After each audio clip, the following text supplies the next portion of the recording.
We're kicking off with Raw as World Heavyweight Champion Gunther and his right-hand man Ludwig Kaiser sent a message loudly and clearly to Randy Orton in Raw's opening segment. The Viper opened the show to an enormous reaction from the Fort Lauderdale crowd, but Gunther interrupted, taking exception to the RKO Orton delivered last week. Some trash talk culminated with Orton vowing to put his size 15 extra wide in Gunther's nether regions before Kaiser attacked the Legend Killer, starting a 2-on-1 beatdown. Despite his skills, Orton wasn't able to overcome the odds, and the heels left him laid out to close the segment and build another layer to their match in Berlin. While Orton has had help from Cody Rhodes and Kevin Owens on SmackDown, he was on his own this week on Raw, but his night was far from over. After being jumped in the opening segment, Orton got some payback in the show's main event, where he took on Ludwig Kaiser. The German picked apart Orton's injured knee, which Kaiser had delivered a chop block to earlier in the show, but the resilient Viper refused to give up and fought through the pain. Despite Gunther at ringside providing a distraction, Orton delivered his draping DDT on Ludwig and set up for the RKO, but Kaiser countered with a roll-up but could not get the pin. After that, Kaiser walked right back into the RKO as Orton secured the win, and Raw once again ended abruptly with the veteran brawling with the World Heavyweight Champion. The show cut mid-brawl, leaving fans to speculate if the show had run out of time, and after Raw, Gunther received a poke to the eyes before Orton eventually stood tall. According to PW Insider, the planned finish would have seen Orton getting the better of Gunther after the attack and would hold the World Heavyweight title up in the air and close Raw. This sudden ending to Raw contrasted greatly from what we've seen from SmackDown. While the blue brand ends typically 2 to 3 minutes before the actual runtime finishes, despite being a shorter show, Raw regularly ends with a cliffhanger or abruptly. It's hard to say who is at fault here, but WWE is aware that USA Network is strict on its runtime, and after this latest abrupt finish, fans have stated they can't wait for the Netflix deal to begin. On Netflix, WWE won't have to worry about runtimes like traditional cable TV, meaning that the days of brawls or main events cutting off abruptly should be at an end this coming January. As for Gunther and Orton, they will no doubt have an exciting match, but fans hoping to see a title change should prepare to be disappointed. It's been reported that WWE plans to continue this feud after Bash in Berlin, and that the plan has always been for Gunther to retain at WWE's first Germany PLE. This makes sense given that WWE will be aware that having Gunther lose will not go down well with the European crowd, who'd likely boo the face Orton if a title change were to happen. Add to that the fact that Gunther only recently won the title, and after 2 record-breaking reigns as NXT UK and Intercontinental Champion, a one-match world title reign wouldn't sit right. Many fans are hoping to see Orton be world champion again, but Bash in Berlin will not be his night. And what do you think of this? Let us know down in the comments. On Raw, CM Punk opened his promo by talking about his gratitude to the fans, who he said are responsible for the WWE's current red-hot era of popularity. Punk referenced recently being at Fanatics Fest NYC and praised the first fan in line to see him, a girl in a wheelchair who'd beaten cancer and wanted to meet him. Punk mentioned a fan who flew all the way from Jordan in the Middle East just to see him, and the reason for this is that Punk made clear why that fan-made bracelet is so important to him. With that said, Punk revealed that he spoke to Raw General Manager Adam Pearce and got a rematch against Drew McIntyre at Bash in Berlin, which won't just be any normal match. As we reported last week and confirmed on this week's Raw, this will be a strap match, a bout that sometimes sees the winner decided by whoever touches all 4 corners first. Sometimes the match is decided with the standard pinfall or submission rules, but whichever way things go, expect this to be a violent encounter between 2 rivals. Punk offered to willingly hand over the strap to McIntyre if he agreed to return the bracelet he stole from him, to which McIntyre simply said no and took aim at Punk's personal life. The bracelet in question has the name of Punk's wife AJ Lee and their dog Larry, and McIntyre quipped that they were far happier with him than they were with Punk. The segment ended with Punk saying that in the match, McIntyre should be concerned because of being attached to Punk rather than the other way around. Punk has a history in this match, as he has defeated Umaga in a Samoan strap match at Extreme Rules 2009, a night that'd end with Punk as World Heavyweight Champion after cashing in Money in the Bank.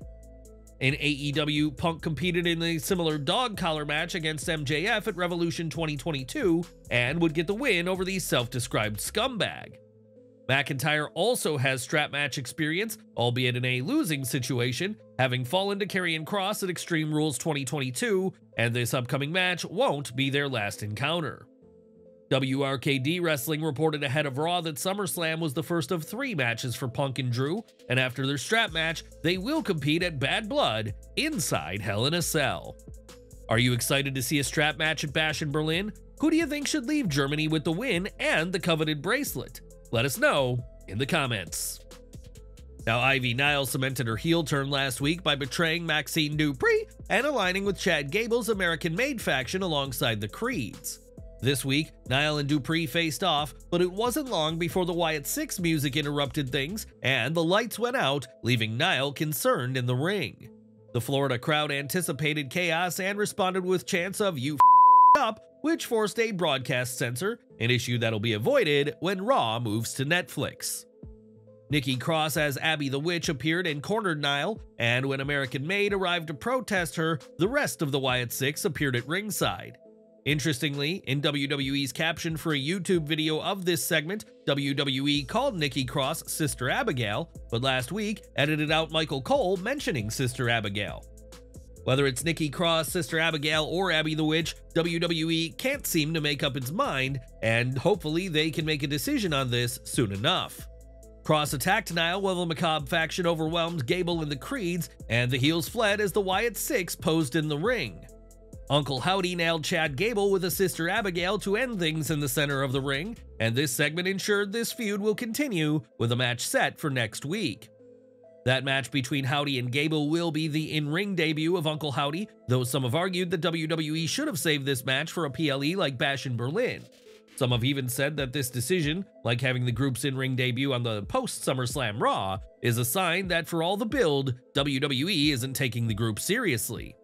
While the Wyatt 6 may be regulars on TV, their absence from WWE's major events has drawn criticism and left many wondering when, if ever, they'll have a PLE showcase. This will mark the first match of any sort for the real-life Taylor Rotunda since November 2019 at a WWE live event in Zurich, Switzerland, and the first ever match featuring the Uncle Howdy character directly competing. Howdy did involve himself in the Bray Wyatt LA Knight Mountain Dew Pitch Black match at the 2023 Royal Rumble, playing a huge part in the finish by landing an elbow drop from high above off a piece of the set onto Knight, but was not an actual competitor in the contest. Rotunda has not been involved in a televised match since an episode of Raw in August 2019. Outside of the Wyatt 6 stuff, the match showcased Dupri as an intense and aggressive fighter who may not always be the most polished wrestler, but whose emotions tell the story. But what do you make of all this? Do you think WWE isn't taking the Wyatt 6 seriously by keeping them off of PLEs? Let us know down in the comments. In singles action, Dominic Mysterio faced Damian Priest, though Priest told Rhea Ripley before the match that he was sure the encounter was a trap. Priest was confident that this match was just a setup for the Judgment Day to get one over on him, and the former World Heavyweight Champion was spot on. As Priest entered the ring, Judgment Day tried to attack him but failed, and Rhea Ripley showed up to attack Dominic and aimed to put him through the announce table. Before that could happen, Liv Morgan attacked Ripley while the other Judgment Day members got the better of Priest in the ring and held him down. They then forced him to watch as Morgan viciously attacked Ripley on the outside, and the segment ended with a frog splash from Dominic in the ring after Morgan hit Ripley with Oblivion. The Judgment Day needed this after weeks of the babyfaces standing tall, and the faction finally got heat on Ripley and Priest, making their eventual revenge that much more anticipated. Ripley and Priest are without gold and are out for revenge heading into Berlin, where they'll take on Morgan and Mysterio in a mixed tag team match. Rhea Ripley and Damian Priest have been referring to one another as their Terror Twins, and now that name has officially been recognized by WWE. On social media, the WWE account made reference to the Terror Twins name, bringing an end to their time with the Judgment Day, whether it be the old version or the new version. Priest and Ripley were a part of the original faction founded by Edge, who's now AEW's Adam Copeland, and now it'll be the Terror Twins that the WWE Universe will rally behind. How do you think WWE is booking this feud? Are you happy with the way it's headed? Sound off in the comments below. Last week, Bron Breakker put an end to his rivalry with Sami Zayn by winning their 2 out of 3 Falls match, retaining the Intercontinental title in arguably his toughest match to date. With Zayn in the rearview mirror, Breakker discussed his future on Raw this week as he told Kathy Kelly that Raw GM Adam Pearce has sanctioned a tournament to decide his next challenger.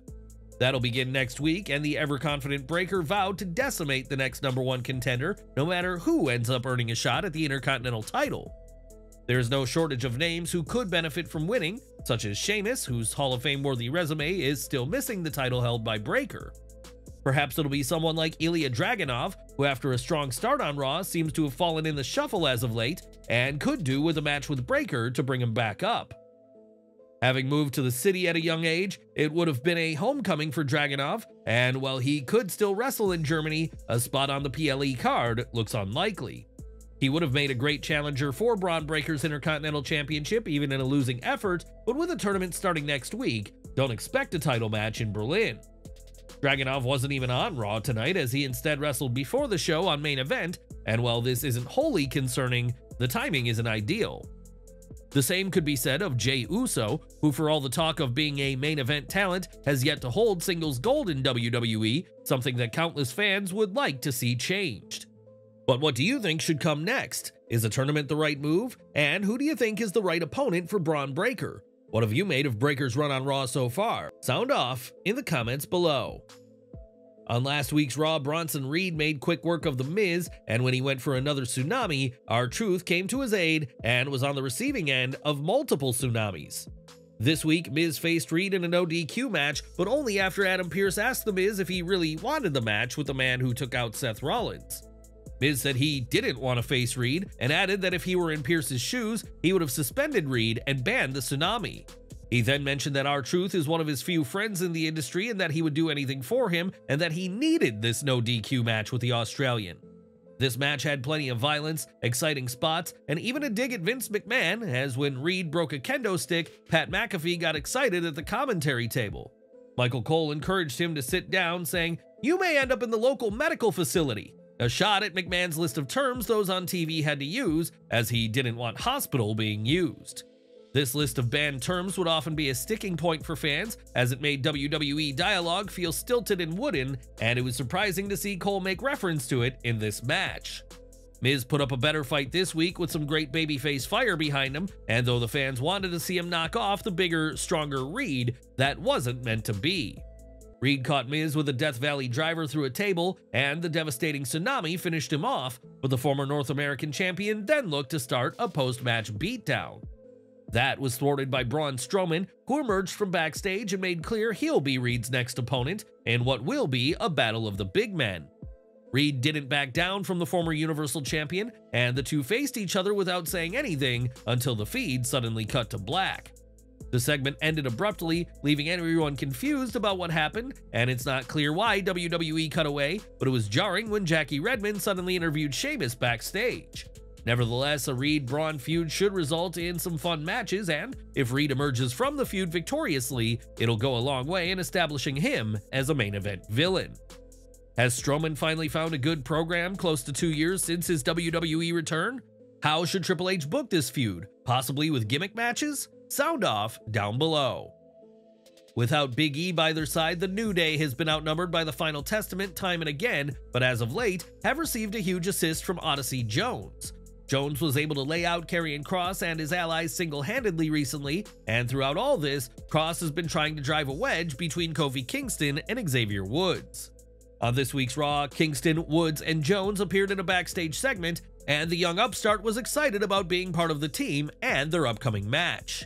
After he left, Woods expressed hesitation about bringing Jones into the stable, noting that Kofi didn't consult with him before making the decision. Kingston clarified that he isn't trying to replace Big E, he just wants to support the 30-year-old Jones, who is still early in his career, while Woods and Kingston are veterans. While Woods seemed to agree, the future of the group remains uncertain, and this all came after Jones' dominant win last week on Raw against NXT's Vincent Winey.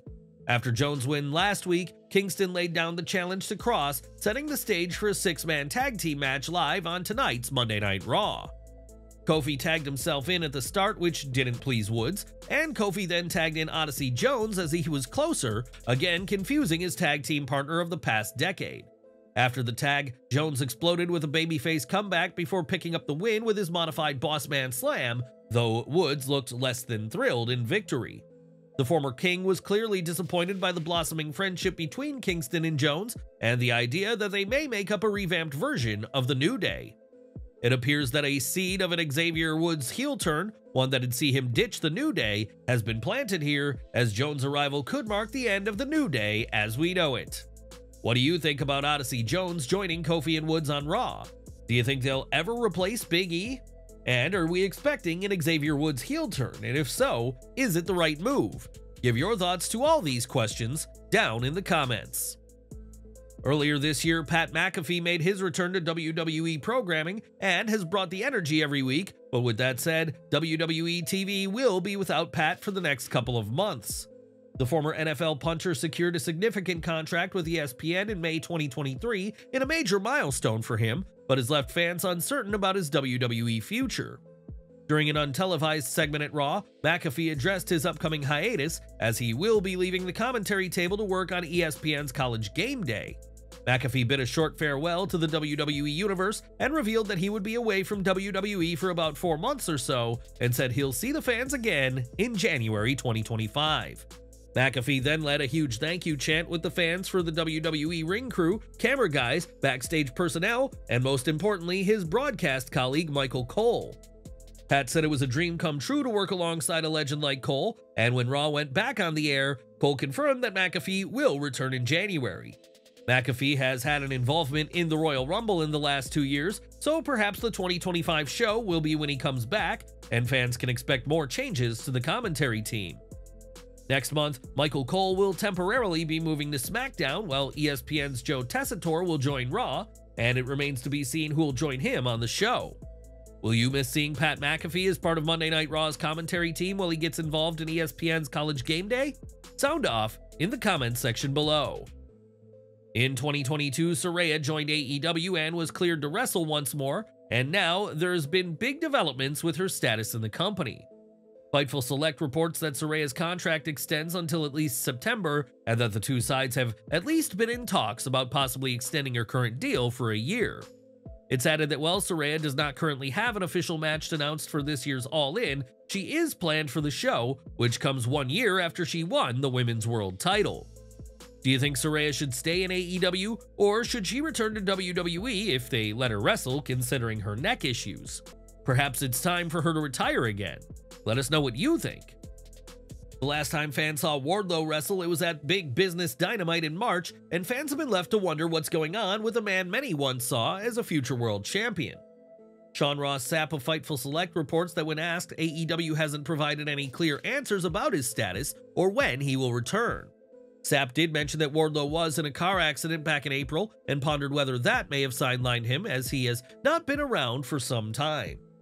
Wardlow has seen stop-start pushes at AEW, but has seen nothing as of late, and we'll have to see what he does when he eventually returns to TV. Isla Dawn and Alba Fire put their women's tag team titles on the line in triple threat action against Damage Control's Io Sky and Kairi Sane, and Shayna Baszler and Zoe Stark of the Pure Fusion Collective. The action-packed match saw strong in-ring chemistry among the 6 competitors, not the least of which being that of longtime rivals Sane and Baszler, and told the story of resourceful champions. Damage Control was the clear babyface tandem here, which is surprising given how clearly heel they were as late as a month ago. Late in the match, Baszler trapped Sane in the Kirifuda clutch and appeared to have the victory in hand, but Dawn delivered a backstabber to keep her and Fire's title reign alive. Fire launched herself off the top rope with a swanton bomb onto Baszler and Sane, and a quick pinfall ensured that the title reign of the Unholy Union is still going strong. The Unholy Union will have little time to rest, as they will team up with Blair Davenport this Friday to take on Bianca Belair, Jade Cargill, and Naomi on SmackDown. On Twitter, Belair called Fire and Dawn retaining their titles cute and told the Witches she'll see them on Friday. Sheamus and Pete Dunne wrote the latest chapter of their rivalry on Raw with a punishing, hard-hitting battle that saw the Celtic Warrior get the best of his former ally. That's despite Sheamus nursing a previously injured left hand, an injury Dunne targeted with the aim to take away one source of Sheamus's blistering strikes. That strategy worked for the majority of the match, and when Sheamus's hand was trapped in the turnbuckle pad, the former WWE World Champion seemed done for. Sheamus mustered his strength though and ripped the pad before delivering the brogue kick for the win in another example of the Irishman delivering his best matches late in his career. Even in defeat, Dunn is finally getting the opportunity to showcase his immense talents as himself on the main roster, and this was a great match worthy of a PLE with a great crowd. What do you think? Was Sheamus winning the right call? And where do the careers of both men go from here? Sound off in the comments section. Now, WWE has become more flexible than ever when it comes to allowing their talent to compete elsewhere, as we've seen with the NXT TNA crossover so far. That collaboration has created interesting and unexpected moments, and fans of Ireland's over-the-top wrestling will soon be benefiting from WWE's more flexible regime.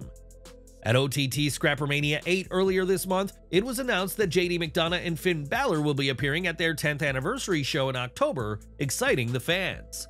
Fightful Select's Corey Brennan reports that the talents at Scrappermania were not informed about the announcement and were just as surprised when the vignette played during the show. The question now is whether the World Tag Team Champions will wrestle at the October show or just appear, but whatever they do, fans watching the show at home may not get to see it. One OTT source reportedly speculated that the appearance might only be for the live fans, similar to when McDonough returned to face Mark Haskins in March 2022. With that said, the source also noted that things could be different now under WWE's new regime, and we'll just have to see what decision is made about their involvement. Whatever comes, decisions about WWE talents appearing elsewhere would have been shut down immediately under Vince McMahon, but things are more flexible with Triple H and Endeavor. What do you think about superstars participating in other companies' events? Do you believe Triple H is driving the company's surge in popularity? Share your thoughts below.